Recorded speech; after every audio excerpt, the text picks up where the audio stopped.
تأمرون الناس بالبر، کیا تم لوگوں کو نیکی کا حکم دیتے ہو، وتنسون انفسکم، اور تم اپنے نفسوں کو بھول جاتے ہو. یہ اچھی بات تو نہیں، یہ تو نہیں کہہ رہا ہے دین، یہ تو نہیں کہہ رہی ہے شریعت کہ آپ خود عمل نہ کریں، دوسروں کو عمل کا حکم دیں.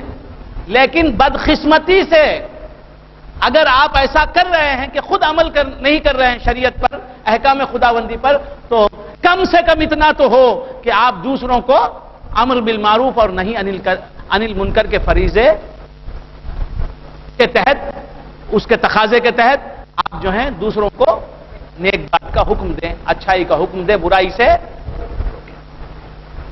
وانتم تتلون الکتاب، اور تم کتاب کی تلاوت کرتے ہو. افلا تعقلون، کیا تم عقل نہیں رکھتے؟ واستعینوا بالصبر والصلاۃ، واستعینوا بالصبر والصلاۃ، حکم دے دیا اللہ تبارک و تعالیٰ نے. اللہ تعالیٰ نے حکم دے دیا مدد مانگو، غیر اللہ سے مدد مانگنے کا حکم دے رہا ہے اللہ تبارک و تعالیٰ. غیر اللہ سے مدد مانگنے کا. ایاک نعبد ایاک نستعین میں اللہ تبارک و تعالیٰ بندوں کا قول نقل کر رہا ہے، بندوں کا قول نقل کر رہا ہے. بندے کہہ رہے ہیں اللہ تعالیٰ سے، کیا کہہ رہے ہیں؟ ایاک نعبد، اے پروردگار ہم تیری ہی عبادت کرتے ہیں اور تیری ہی عبادت کریں گے. وایاک نستعین، اور ہم تجھی سے مدد طلب کرتے ہیں. اب بھی اور آئندہ بھی، مستقبل میں بھی ہم تجھی سے مدد طلب کریں گے. یہ بندوں کا قول اللہ نقل فرما رہا ہے. ایاک نعبد وایاک نستعین، اے پروردگار ہم تجھی سے، ہم تیری ہی عبادت کرتے ہیں اور تجھی سے مدد طلب کرتے ہیں. یہ بندوں کا قول اللہ نقل کر رہا ہے. اب یہاں یہ بندوں کا قول نہیں، یہ اللہ کا قول ہے. کیا؟ واستعینوا بالصبر والصلاۃ، اور وہاں اسٹیٹمنٹ تھا، یہاں آرڈر ہے. واستعینوا بالصبر والصلاۃ، اللہ حکم دے رہا ہے. استعان یستعین سے امر کا صیغہ ہے. استعین، استعینا، استعینوا، واستعینوا، تم سب مدد طلب کرو. کس سے؟ اللہ سے نہیں، بالصبر والصلاۃ، غیر اللہ سے، صبر اور صلاۃ سے، صبر اور نماز سے تم مدد طلب کرو، مدد مانگو. You demand help from patience and prayer. تم مدد طلب کرو صبر اور صلاۃ سے. نماز اور صبر اور نماز سے، پیشنس اور نماز سے تم مدد طلب کرو. یہ پیشنس اور نماز، صبر اور نماز اللہ ہے یا غیر اللہ؟ غیر اللہ. غیر اللہ سے مدد مانگو اللہ فرما رہا ہے. کیوں کہہ رہا ہے؟ اس لیے کہ غیر اللہ سے جب تک آپ مدد نہیں مانگیں گے اللہ کی مدد آپ کو نہیں ملے گی. جب تک غیر اللہ سے مدد نہیں طلب کریں گے اللہ کی مدد سے آپ محروم رہیں گے. واستعینوا بالصبر والصلاۃ، اللہ تبارک و تعالیٰ خود حکم دے رہا ہے مدد طلب کرو صبر سے اور نماز سے، صبر سے اور نماز سے، صلاۃ سے. کیوں اللہ فرما رہا ہے؟ اس لیے کہ غیر اللہ کی مدد حقیقت میں اللہ ہی کی مدد ہے. صبر جو مدد کرے گا تمہاری، وہ حقیقت میں صبر کی مدد نہیں ہے، اللہ کی مدد ہے. اللہ کی مدد ہی صبر کی مدد کی صورت میں تمہیں ملتی ہے. اللہ ہی مدد کرتا ہے، نماز کی مدد بن کر وہ تمہیں ملتی ہے. اللہ ہی مدد کرتا ہے، حقیقت میں اللہ ہی کی مدد ہوتی ہے وہ جو ظاہری طور پر غوث کی مدد بن کر ملتی ہے. اللہ ہی کی مدد خواجہ کی مدد بن کر ملتی ہے. اللہ ہی کی مدد. کیا سمجھنا ہے؟ اللہ ہی کی مدد ہمیں اولیاء اللہ کی مدد بن کر ملتی ہے. اللہ ہی کی مدد ہمیں انبیاء کی مدد بن کر ملتی ہے. لہذا جو انبیاء کی مدد نہیں لیتا وہ اللہ کی مدد حاصل نہیں کرتا. واستعینوا بالصبر والصلاۃ، اور مدد طلب کرو صبر سے اور نماز سے. صبر سے اور نماز سے.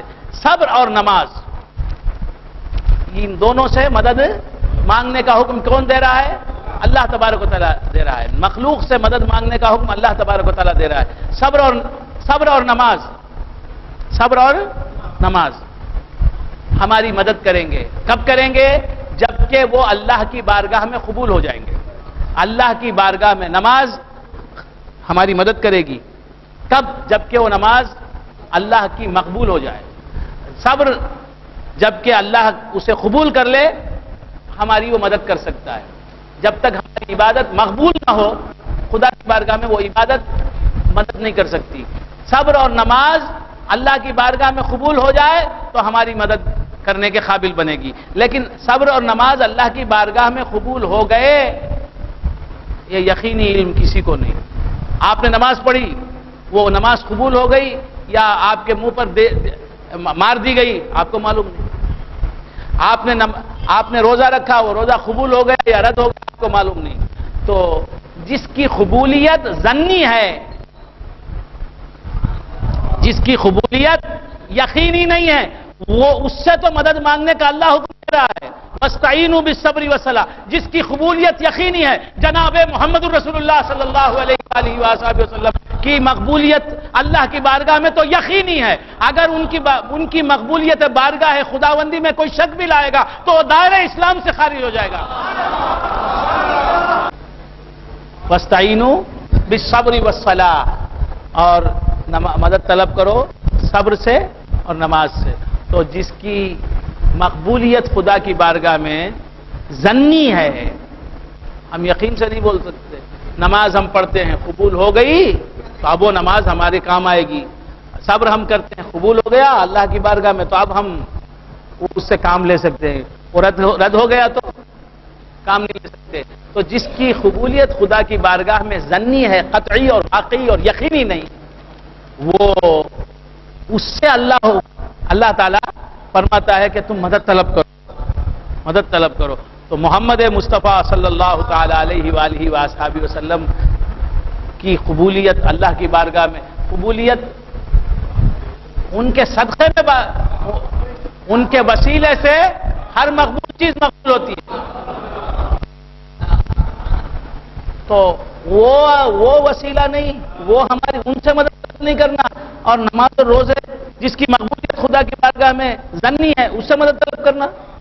اور پھر ہماری عبادتیں وسیلہ بن سکتی ہیں، ہمارے اعمال صالحہ وسیلہ بن سکتے ہیں، لیکن کب؟ اللہ کی بارگاہ میں مقبول ہو جائیں تب. لیکن اللہ کی بارگاہ میں مقبول کرانے کے لیے ایک وسیلہ چاہیے. ہماری عبادتیں اللہ کی بارگاہ میں مقبول ہو جائیں تو اب وہ وسیلہ بنیں گی ہماری نجات کا، دنیا کی صلاح و فلاح کا، آخرت کی کامیابی کا وسیلہ بنے گی.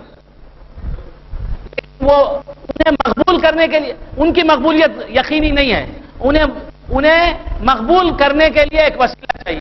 وہ وسیلہ محمد الرسول اللہ صلی اللہ علیہ وسلم کا وسیلہ ہونا چاہیے، کیونکہ رسول اللہ صلی اللہ علیہ وسلم کا وسیلہ یقینی وسیلہ ہے. غیر یقینی جس کی مقبولیت ہے، ظنی جس کی مقبولیت ہے، اسے مقبول اس چیز کو، اس عمل کو مقبول بنانے کے لیے اسے وسیلہ بنانا چاہیے جس کی مقبولیت بارگاہ خداوندی میں یقینی ہو. اور بارگاہ خداوندی میں مقبولیت یقینی محمد عربی صلی اللہ تعالی علیہ وآلہ وسلم کی ہے.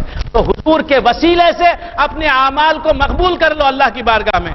اللہ سے کہو مولا تیرے حبیب پاک صاحب لولاک صلی اللہ تعالی علیہ وآلہ وسلم کی ذات گرامی صفات کے صدقہ اور طفیل میں میری ٹوٹی پھوٹی عبادتوں کو قبول فرما.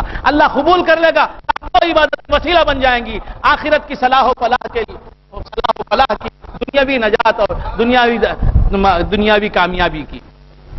وَاسْتَعِينُوا بِالصَّبْرِ وَالصَّلَاةِ وَإِنَّهَا لَكَبِيرَةٌ إِلَّا عَلَى الْخَاشِعِينَ. لیکن نماز جو ہے وَإِنَّهَا لَكَبِيرَةٌ گناہ ہے، الا علی الخاشعین، اللہ کی بارگاہ میں خشوع کرنے والے جو ہیں، خشوع کرنے والے جو ہیں ان کے سوائے نماز سب پر مشکل ہے، کٹھن ہے، گناہ ہے. خشوع کیا چیز ہے؟ خشع، خشوع، خیشین واو عین، خشوع. واٹ از meant by خشوع؟ خشوع کسے کہتے ہیں؟ خشوع اور خضوع، خشوع اور خضوع کیا ہے خشوع کیا خضوع کیا؟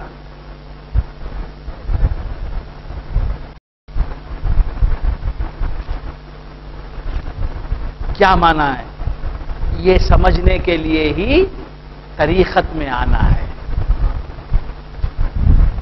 پیر یہی سمجھاتا ہے. طریقت کی تعلیمات حاصل کرنا چاہیے، تعلیمات میں آنا چاہیے. بچوں، شریعت کے ساتھ ساتھ شریعت جو ہے وہ تھیوری ہے، طریقت پریکٹیکل ہے. من تفقہ، امام مالک رحمۃ اللہ علیہ فرماتے ہیں، امام مالک رحمۃ اللہ علیہ فرماتے ہیں من تفقہ ولم یتصوف فقد تفسخ. جس نے فقہ کا علم حاصل کر لیا، نماز پڑھنے کا طریقہ، روزہ رکھنے کا طریقہ، نماز کے مسائل، روزے کے مسائل، زکوٰۃ کے مسائل، حج کے مسائل، نماز کے فرائض کیا ہیں، واجبات کیا ہیں، سنن مؤکدہ کیا ہیں، سنن غیر مؤکدہ کیا ہیں، یہ باتیں جو ہیں، حرام کیا ہے، حلال کیا ہے، یہ باتیں شریعت سے تعلق رکھنے والی ہیں. یہ باتیں فقہ بتاتی ہے، علم فقہ کا علم. جو فقہ کا علم حاصل کر لیتا ہے، شریعت کا علم حاصل کر لیتا ہے، علم ظاہر حاصل کر لیتا ہے. من تفقہ، حضرت امام مالک رحمۃ اللہ علیہ فرماتے ہیں من تفقہ ولم یتصوف، اور تصوف کا علم حاصل نہیں کرتا، تعلیم میں حاضر نہیں ہوتا، تعلیم میں حاضر نہیں ہوتا. تفسیر میں نظر آتا ہے من تفقہ ولم یتصوف، جو فقہ کا علم حاصل کر لے اور تصوف کا علم حاصل نہ کرے. یہ پیران سلاسل جو ہیں، یہ رسول اللہ کے نائبین، یہ رسول اللہ کے جانشین، یہ رسول اللہ کی شریعت اور طریقت اور حقیقت اور معرفت پر کا علم حاصل کرنے والے اور اس پر عمل کرنے والے اور لوگوں کو بتانے والے کہ شریعت کیا کہتی ہے، طریقت کیا کہتی ہے، شریعت کسے کہتے ہیں، طریقت کسے کہتے ہیں، حقیقت کسے کہتے ہیں، معرفت کسے کہتے ہیں. من تفقہ ولم یتصوف، جو علم ظاہر تو حاصل کر لے، فقہ تو حاصل کر لے اور تصوف حاصل نہ کرے، کسی خانقاہ میں جا کر صرف مدرسے میں علم حاصل کر لے، مدرسے کا علم حاصل کر لے، خانقاہ کا علم حاصل نہ کرے. کیا ہوگا؟ ہر علم کے در مدرسہ آموختند، ہر علم کے در مدرسہ آموختند. شعر بولتے ہی منڈی اٹھا کو دیکھتا ہے، لکھ لیتا کہتے ہیں. ہر علم کے در مدرسہ آموختند فی الخبر یضرہم ولا ینفعہم. ہر علم کے در مدرسہ آموختان. فصل الخطاب میں مجدد جنوبی ہند حضرت سید شاہ عبد الطیف قادری نقوی علیہ الرحمہ، ویلور والے، ویلور لکھتے ہیں اپنی کتاب مستطاب فصل الخطاب میں. کون لکھتے ہیں؟ سید شاہ عبد الطیف قادری خطبہ ویلور مجدد جنوب رحمت اللہ علیہ لکھتے ہیں ہر علم کے در مدرسہ آموخت. یہ شعر انہوں نے نقل کیا ہے. ہر علم کے در مدرسہ آموختان، ہر علم جو علم تصوف سیکھے بغیر صرف مدرسے میں حاصل کیا، فی الخبر یضرہم، خبر میں وہ علم ضرر پہنچائے گا ان کو، ولا ینفعہم، اور نفع نہیں دے گا.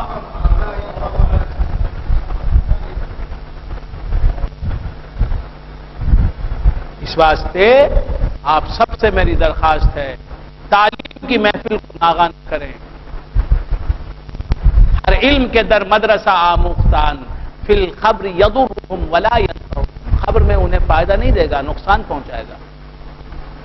حضرت امام مالک بھی یہی فرما رہے ہیں من تفقہ ولم یتصوف، جس نے فقہ کا علم حاصل کر لیا، تصوف کا علم حاصل نہیں کیا، فقد تفسخ، وہ گناہگار ہو گیا.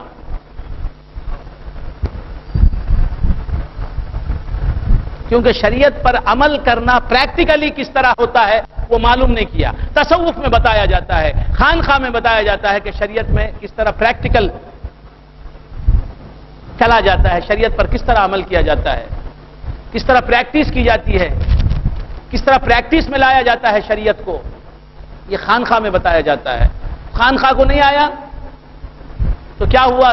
فقہ تو حاصل کر لی لیکن تصوف حاصل نہیں کیا. خانخواہ کو نہیں آیا، صرف مدرسہ گیا، خانخواہ کو نہیں آیا. اور پیر کامل جو جامع الشرائط ہو اس سے نہیں ملا، اس سے علم حاصل نہیں کیا تو کیا ہوا؟ حضرت امام مالک فرماتے ہیں رحمت اللہ علیہ، امام مالک علم ظاہر کے آفتاب و مہتاب ہیں. وہ فرماتے ہیں جس نے فقہ کا علم حاصل کر لیا، اب تو نہ فقہ معلوم نہ تصوف معلوم. آج کل کے پیروں کو فقہ کا علم میں جو ماہر ہو گیا اور تصوف کا علم نہیں سیکھا، اس کے تعلق سے فرما رہے ہیں من تفقہ ولم یتصوف، جس نے فقہ کا علم حاصل کر لیا اور تصوف کا علم نہیں سیکھا، صحیح تصوف نہیں حاصل کیا، فقط تفسق، وہ فاسق ہو گیا، گناہگار ہو گیا، شریعت پر بھی عمل کرنے والا نہ بنا. اس کے بعد فرماتے ہیں من تصوف ولم یتفقہ، جس نے تصوف کا علم حاصل کر لیا اور فقہ نہیں سیکھی، علم ظاہر نہیں سیکھا، حلال و حرام کا علم نہیں سیکھا، جائز و ناجائز کا علم نہیں سیکھا، ممنوع و محظور کا علم نہیں سیکھا، جس نے شریعت کا علم نہیں سیکھا، علم ظاہر حاصل نہیں کیا، علم باطن حاصل کر لیا، فقط تزندق، وہ تو گمراہ ہو گیا، وہ تو زندیق ہو گیا، بے دین ہو گیا، برباد ہو گیا. تو دونوں علم حاصل کرنا ضروری ہے. وَاسْتَعِينُوا بِالصَّبْرِ وَالصَّلَاةِ وَإِنَّهَا لَكَبِيرَةٌ إِلَّا عَلَى الْخَاشِعِينَ الَّذِينَ يَظُنُّونَ. تو خشوع کیا ہے؟ یہ تو خانخواہ میں آنے کے بعد معلوم ہوتا ہے. بہت سے لوگ مرید ہیں لیکن خانخواہ میں نہیں آتے. بہت سی باتیں سیکھنے کی ہیں، عقائد میں بہت سی باتیں سیکھنے کی ہیں، شریعت میں بہت سی باتیں سیکھنے کی ہیں. تصوف تو بہت بڑی منزل ہے، بڑا بحر زخار ہے. تو علم حاصل کریں. علم کے بغیر تو آپ کچھ بھی نہیں کر سکتے. بنیاد ہے علم، علم کے بغیر عمل ہو ہی نہیں سکتا. اینو بالصبر والصلاۃ وانھا لکبیرۃ الا علی الخاشعین. خشوع اور خضوع کسے کہتے ہیں؟ خشوع کے معنی ہیں ڈرنا، جس طرح ہمارے انوار الدین صاحب نے فرمایا، اور خضوع کے معنی ہیں جھکنا. یہ ڈرنا اور جھکنا کیا ہے؟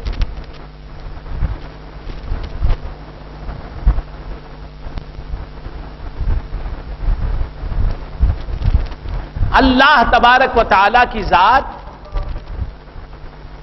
کا ادراک ہو، اللہ تبارک و تعالی کے قرب کا احساس ہو تو آپ ڈر بھی جائیں گے، جھک بھی جائیں گے. وہ سب سے بڑا ہے، وہ سب سے اعلیٰ اور ارفع ہے، وہ خدا ہے، وہ رب کائنات ہے، وہ معبود محمد عربی صلی اللہ علیہ وآلہ وسلم.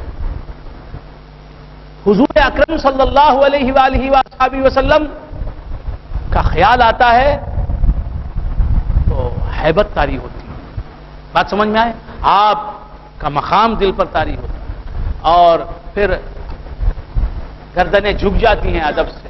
بات سمجھ؟ اگر آقا نامدار احمد مختار جناب محمد عربی میرے آقا و مولا سرور کائنات صلی اللہ تعالی علیہ وآلہ وسلم یہاں تشریف لائیں، حضور تشریف لائیں بنفس نفیس، حضور کرم فرمائیں اور آ جائیں، میرے آقا آ جائیں، تو کیا حال ہوگا؟ ہم ڈریں گے یا نہیں ڈریں گے؟ ادب کا تقاضا ہے، ڈریں گے. ہم جھک جائیں گے کہ نہیں جھک جائیں گے؟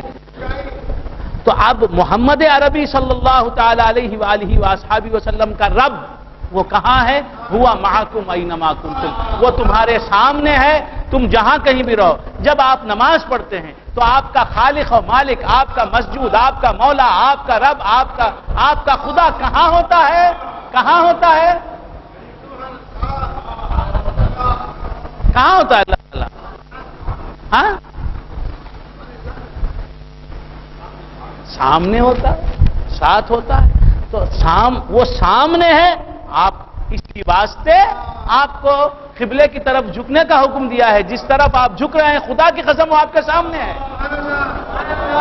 نماز کی حالت آپ کو بتاتی ہے کہ وہ سامنے ہے. نماز میں اگر خدا آپ کے سامنے نہ ہوتا، بات سمجھ میں آ رہی ہے؟ تو یہ حیت نماز کی نہ ہوتی. آپ کا ہاتھ باندھ کے کھڑا ہونا یہ بتاتا ہے کہ میں مانتا ہوں کہ میرا مولا میرے سامنے ہے. میں اسے نہیں دیکھ رہا ہوں لیکن وہ سامنے ہے. اپنی شان کے موافق وہ میرے سامنے ہے. جس طرح مخلوق سامنے ہوتی ہے اس طرح نہیں، اپنی شان کے موافق. اس کا سامنے ہونا، اس کی کیفیت میں بیان نہیں کر سکتا، وہ میں نہیں جان سکتا، لیکن وہ بے کیف میرے سامنے ہے، مگر ہے میرے آگے. جس آن وہ سامنے ہے، بے کیف سامنے ہے، اپنے اعتبار سے سامنے، اسی طرح اپنے اعتبار سے پیچھے بھی ہے، اپنے لحاظ سے دائیں بھی ہے، بائیں بھی ہے. تو اس کے سامنے میں کھڑا ہوا ہوں نماز میں، وہ میرے روبرو ہے، میں اس کے روبرو ہوں. یہ کیفیت اگر طاری ہو، اور یہ حقیقی کیفیت ہے یا نہیں؟ انی وجہت وجہی للذی فطر السماوات والارض حنیفا وما انا من المشرکین. پہلے نیت سے پہلے یہ آیت توجیہ پڑھتے ہیں. کیا مطلب؟ میں نے اپنے چہرے کو متوجہ کر دیا اس ذات کی طرف جس نے آسمان و زمین کو مفطور کیا، پیدا کیا، اور میں مشرکین میں سے نہیں ہوں. کا مطلب کیا ہے؟ مطلب کیا ہے؟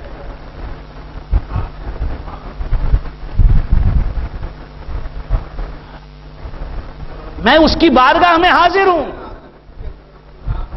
تو نماز پڑھنے والوں آج سے یہ عزم کر لو، اب فجر کی نماز ہمیں پڑھنی ہے، یا تہجد کی نماز پڑھنی ہے، یا صلاۃ اللیل پڑھنی ہے، تو یہ احساس ہو کہ میں بارگاہ خداوندی میں کھڑا ہوں. اگر خداوندی بارگاہ میں نہ کھڑا ہوتا تو اس طرح میری حالت نہ ہوتی. ہاتھ باندھنے کا اللہ نے حکم نہ دیا ہوتا، یہ ادب نہ سکھایا ہوتا. میں بارگاہ خداوندی میں کھڑا ہوں.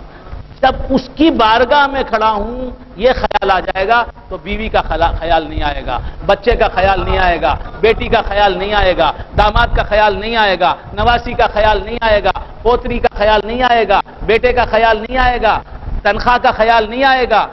بات سمجھ میں آئے؟ شہری کا خیال نہیں آئے گا، بیماری کا خیال نہیں آئے گا.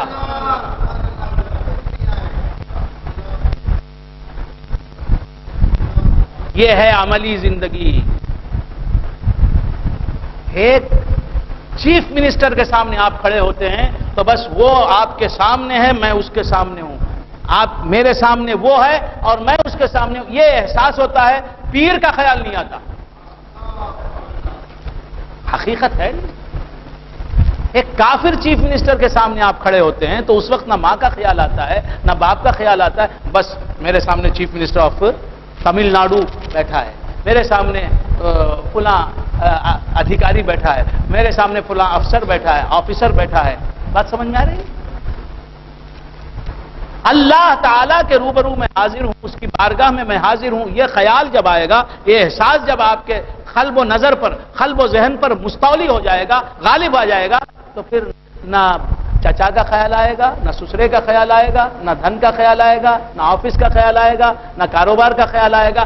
نماز میں یکسو ہونے کے لیے خشوع کی ضرورت ہے. خشوع کے معنی ڈر جانا. ڈر کب پیدا ہوگا؟ اللہ کا. اللہ کو اگر بعید سمجھیں گے تو ڈر نہیں پیدا ہوگا. اللہ کو اگر غائب سمجھیں گے تو ڈر پیدا نہیں ہوگا. اللہ کو دور سمجھیں گے تو ڈر نہیں پیدا ہوگا. جہاں میں نماز پڑھ رہا ہوں وہاں اللہ ہے نہیں سمجھیں گے تو ڈر نہیں پیدا ہوگا. خشیت الہی تمہارے قلب پر حکمرانی نہیں کرے گی. میں بولتا چلا جا رہا ہوں. دعا ہے کہ تمہارے دلوں کی دنیا بھی بدل جائے. صرف تم لذت ہے ہمیں تو نفسانی شہوتوں میں لذت ہے. ہمیں مزہ ملتا ہے تو کھانے پینے میں ملتا ہے، پیسے کے حصول میں ملتا ہے، گھروں کی تعمیر میں، کاروں کی خریداری میں، اسی میں لذت مل رہی ہے. دوستو دین کی طرف ہمارے قلوب مائل نہیں ہے. بات سمجھ میں آ رہی ہے؟ یہ طریقت نہیں ہے.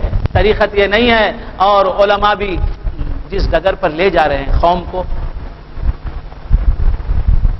خبر نہیں کہ منزل پر پہنچے گی بھی قوم یا نہیں. تو بندگان خدا عرض کر رہا تھا خشوع و خضوع کا تعلق صرف قلب سے ہے، اعضاء و جوارح سے نہیں. قلب اللہ کی طرف متوجہ ہو جائے. کب متوجہ ہو؟ جب اللہ کو حاضر مانو گے، قریب مانو گے، سامنے مانو گے، دائیں بائیں اوپر نیچے پیچھے سامنے اللہ تعالیٰ موجود ہے. ہر جگہ وہ موجود ہے، تو یہ بھی جس جگہ میں نماز پڑھ رہا ہوں اللہ سے خالی نہیں ہے۔ بات سمجھ میں آ رہی ہے؟ تو اللہ تبارک و تعالی میرے سامنے موجود ہے۔ جب اللہ موجود ہے، حاضر ہے، اور یہ یقینی بات ہے، اس میں کوئی افسانہ ایک کلپنا نہیں ہے، یہ امیجنیشن نہیں کہ آپ تصور کر لیں اللہ تو ہے نہیں آپ تصور کر لیں، نہیں، حقیقت میں ہے، آپ تصور نہیں کر رہے ہیں، جو بات ہے اسے مان رہے ہیں۔ بات سمجھنا ہے؟ ایک آدمی کو شوگر ہو گیا ہے، اسے معلوم نہیں تھا، ڈاکٹر نے بتا دیا شوگر ہے، تو اب جب تک معلوم نہیں تھا وہ خود کو صحت مند سمجھ رہا تھا، معلوم ہونے کے بعد اب سو کے اٹھتے ہی مجھے شوگر ہے، کھانا کھا رہا ہے مجھے شوگر ہے، جوروں سے مل رہا ہے، کل تک صحت مند مل رہا تھا، آج شوگر کا پیشنٹ میں، میری بیوی کو پیشنٹ مل گیا، میری بیوی کا شوہر پیشنٹ، شوگر پیشنٹ۔ بس نہیں معلوم تھا، صحت مند سمجھ رہا تھا، معلوم ہونے کے بعد اسی طرح آپ کو نہیں معلوم تھا آپ کس کی بارگاہ میں نماز ادا کرتے ہیں، اب معلوم ہو گیا مسجد جسے کہتے ہیں وہ خدا کی بارگاہ ہے، جہاں آپ نماز پڑھیں وہ بارگاہ خداوندی ہے، تو آپ خدا کے روبرو خدا کی بارگاہ میں حاضری دیتے ہیں، اسی لیے نماز کی یہ حیات ہے، یہ نماز کی حالت ہے۔ اگر اللہ آپ سے دور ہوتا، بعید ہوتا، تو نماز کی یہ حیات نہ ہوتی، نماز کی یہ ادا نہ ہوتی۔ تو مولا تبارک و تعالی کی بارگاہ میں حاضر ہو کر آپ نماز پڑھ رہے ہیں،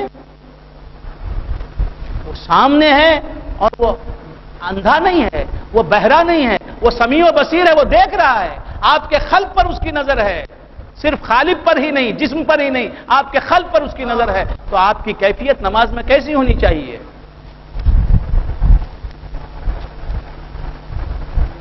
تو جب اللہ کے حضور کا احساس ہوگا، اللہ کی بارگاہ میں میں حاضر ہوں، اللہ کے دربار میں میں حاضر ہوں، دنیا کے ایک بادشاہ کے دربار میں اگر آپ حاضر ہو جائیں تو بس اس بادشاہ کے خیال کے سوائے کسی دنیا کی چیز کا خیال نہیں ہوتا، اللہ جیسے بادشاہ، اللہ جو بادشاہ حقیقی ہے اس کی بارگاہ میں آپ حاضری دے رہے ہیں۔ اب معلوم ہو گیا آپ کہ اللہ کی عبادت اللہ کے سامنے ہو رہی ہے۔ بات سمجھنا ہے؟ معبود اگر مشہود نہیں پھر طاعت میں کچھ سود نہیں، مسجود کی جب تک دید نہ ہو موہوم کا سجدہ کون کرے، اس کی بارگاہ میں سجدہ ادا کر رہے ہیں۔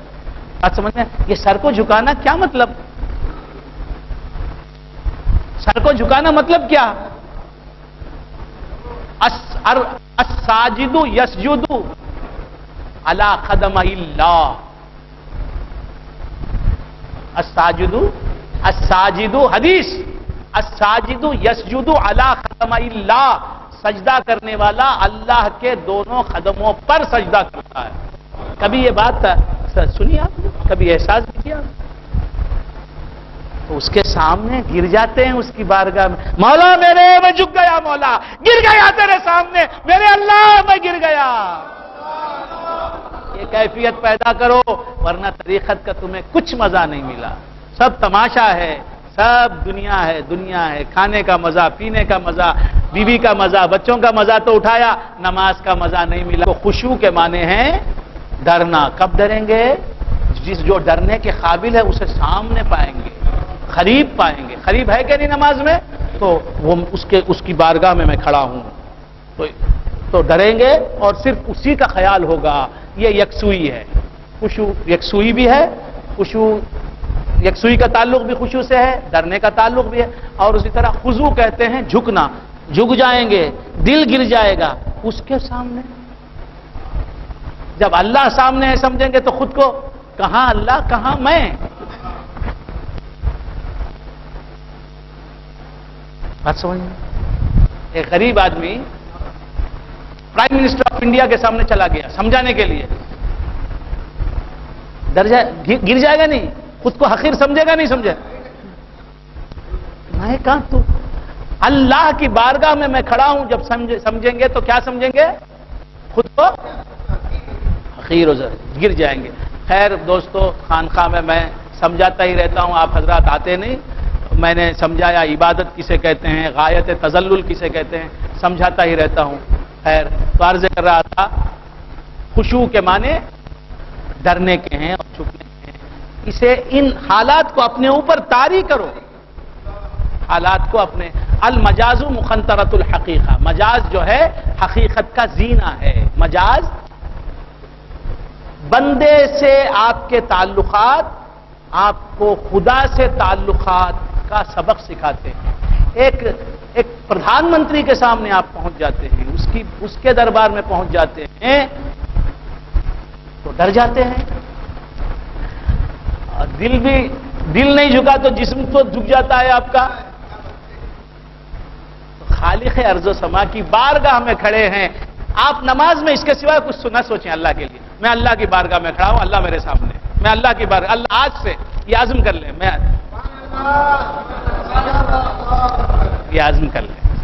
یہ ہے بابا تصوف. انی وجہت وجہیہ، نیت سے پہلے توجیہ پڑھائی. انی وجہت، میں نے اپنے چہرے کو اس کی ذات کی طرف کر دیا ہے. کہ مطلب کیا؟ وہ میرے سامنے، میں اس کے روبرو. یہ باتیں خانخواہی باتیں ہیں، پھر بھی کہہ رہا ہوں.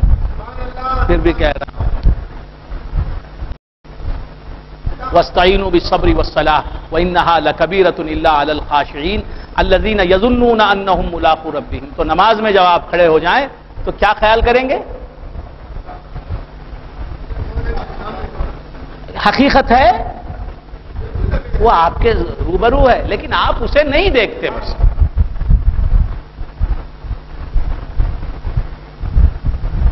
وَاسْتَعِينُوا بِالصَّبْرِ وَالصَّلَاةِ وَإِنَّهَا لَكَبِيرَةٌ إِلَّا عَلَى الْخَاشِعِينَ الَّذِينَ يَظُنُّونَ أَنَّهُمْ مُلَاقُو رَبِّهِمْ وَأَنَّهُمْ إِلَيْهِ راجعون. تو نماز میں جو ہے حضور قلب ہونا چاہیے، دل حاضر ہونا چاہیے. وہ کب حاضر ہوگا؟ کب حاضر ہوگا؟ کب حاضر ہوگا؟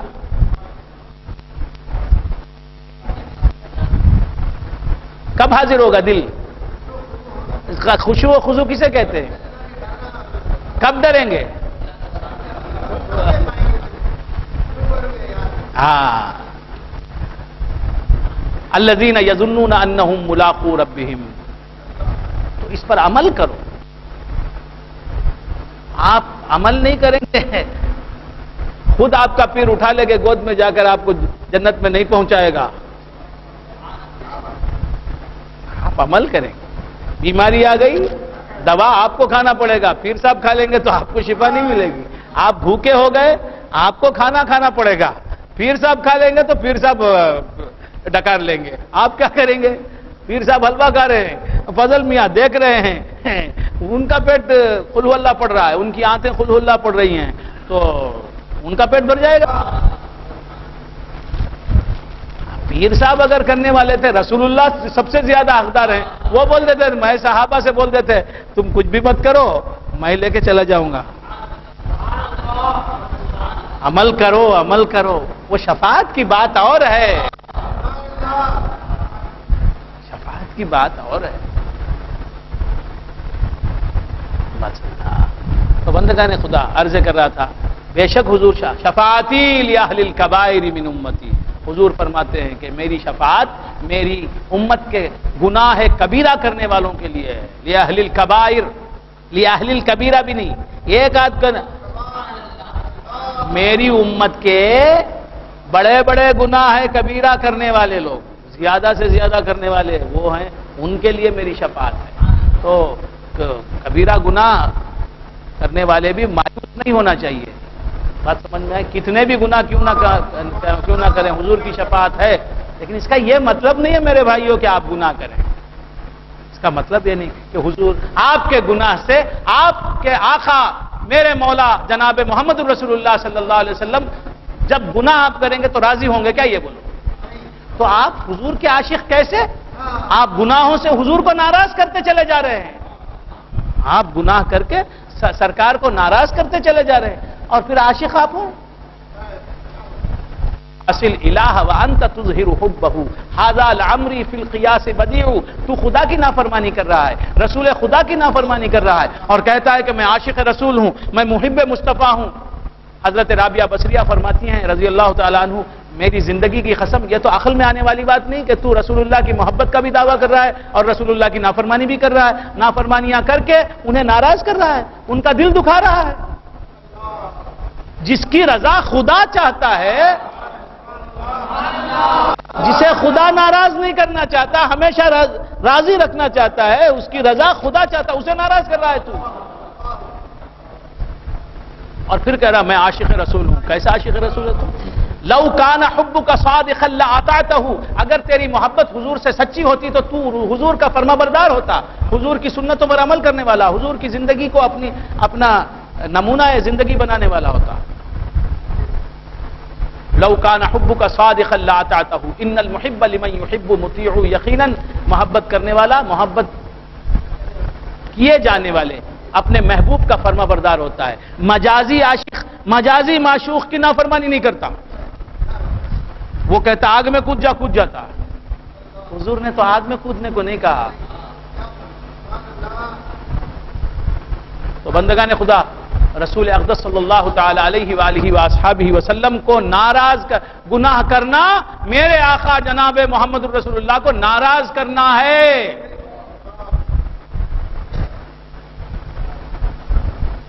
تو اگر آپ سچے عاشق رسول ہیں تو حضور انور صلی اللہ علیہ وسلم کو کبھی ناراض نہیں کریں گے۔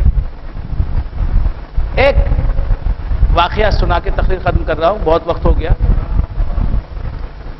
ایک بہت بڑے شاعر تھے ہندوستان کے، فارسی شاعر۔ میں نام لینا مناسب نہیں سمجھتا، بولوں گا صرف واقعہ بولوں گا، نام سے کیا لینا ہے۔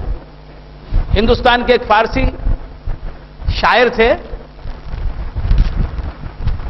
نعت کہتے تھے حضور کی شان میں، اچھی اچھی نعتیں کہتے تھے، بڑی بڑی نعتیں کہتے تھے، بہت اچھا کرتے تھے۔ نعت کہنا بہت اچھا کام ہے، وہ کام تو اچھا کرتے تھے۔ فارسی زبان، اس زمانے میں ہندوستان کی آفیشیل لینگویج فارسی زبان تھی، بلکہ تمل ناڈو کا جو کیپٹل ہے مدراس کی آفیشیل لینگویج کسی زمانے میں فارسی تھی۔ اس زمانے کے دستاویزات، ڈاکومنٹس اٹھا کے دیکھیں، فارسی زبان میں لکھے ہوئے۔ کوئی وکیل ہے؟ نہیں ہے۔ تو کیا عرض کر رہا تھا؟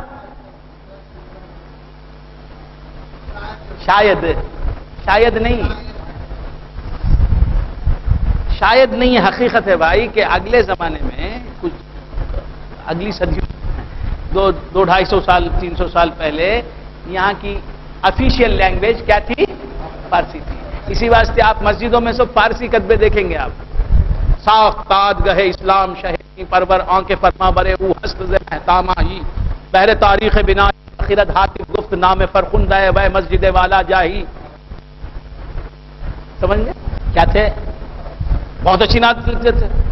اور فارسی زبان ایران کی زبان ہے نا، ایران سمجھتے ہیں آپ؟ پرشیا تو وہاں اب فارسی زبان وہاں گئی، ظاہر ہے جہاں فارسی بولی جاتی ہے وہاں کے لوگ پڑھے۔ یہ ہیں ہندوستان کے، کہاں کے رہنے والے؟ انڈین، فارسی میں لکھتے، پرشین پوئٹ بن گئے۔ تو ان کی پوئٹری کہاں پڑھی جانے لگی؟ ایران میں۔ وہاں کے لوگوں نے پڑھا کیا نعت گوئی کرتے۔ تو اب ملنے کے لیے کچھ لوگ ایران سے یہاں آئے، ان سے ملنے کے لیے ایران سے لوگ آئے۔ اب گھر گئے، کیا گئے؟ گھر کو گئے، ایڈریس پوچھتے ہوئے کہاں ہیں وہ؟ بولے وہ گھر ہے، وہاں رہتے ہیں۔ سب گئے، جا کے ملے ان سے، گئے گھر میں داخل ہوئی، گھر میں جا کے اجازت مانگی، ہم آنا چاہتے ہیں، بلائے۔ اندر گئے تو حضرت کیا کر رہے ہیں؟ شیو کر رہے ہیں۔ یہ لوگ آئے تھے ایران سے ان کی نعت گوئی کی وجہ سے۔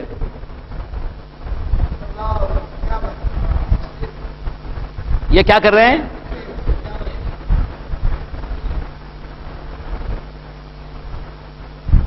مونڈ رہے ہیں داڑھی۔ انہوں نے کہا بابا ریشمی تراشی، ریشمی تراشی۔ ایرانی لوگ بول رہے ہیں، کیا بول رہے ہیں؟ بابا داڑھی کاٹ رہے ہو، داڑھی نکال رہے ہو، داڑھی صاف کر رہے ہو۔ اب ان کو غصہ آیا شاعر کو، ریشمی تراشم دل کس نمی خراشم، کیا کہا؟ ہاں بھائی میں داڑھی مونڈ رہا ہوں، کسی کا دل تو نہیں تراش رہا ہوں، کسی کا دل تو نہیں دکھا رہا ہوں، اپنی داڑھی مڈا رہا ہوں، کسی کا دل تو نہیں چھیل رہا ہوں، میں کسی کے دل کو تو نہیں دکھا رہا ہوں میں. کون کہہ رہے ہیں؟ یہ شاعر صاحب.